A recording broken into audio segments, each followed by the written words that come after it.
ఈ లోకంలో మీరు చూస్తున్నవేవి శాశ్వతం కాదు. నిండు నూరేళ్ల జీవితాలు శాపంగా మార్చుకోకూడదని దేవుని వాత్సల్యాన్ని బట్టి మిమ్మల్ని బ్రతిలాడుకుంటున్నాను. నీ ఫ్యూచర్ ఏమిటి? ఇప్పుడే కదా మొలకెత్తింది నీ వ్యక్తిత్వంలో. నీ జీవితం ఏమవుతుంది అని ఆలోచించకుండా మొలకెత్తిన వెంటనే గోరుతో గిల్లేసేసుకుంటే ఎండిపోద్ది, శాపంగా మారిపోద్ది. తగలబడిపోతే ఎలాగా? జీవితంలో ఎంతో మనం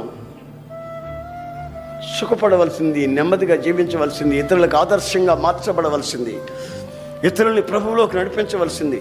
మనం ఆరాధించే దేవుడు పరిశుద్ధుడు. ఆ పరిశుద్ధత అనే గురి మన గుండెల్లో నిలిచిన నాడు మన వ్యక్తిత్వంలో ఓ గొప్ప ఆనందాన్ని, ఆరాధనని అనుభవం.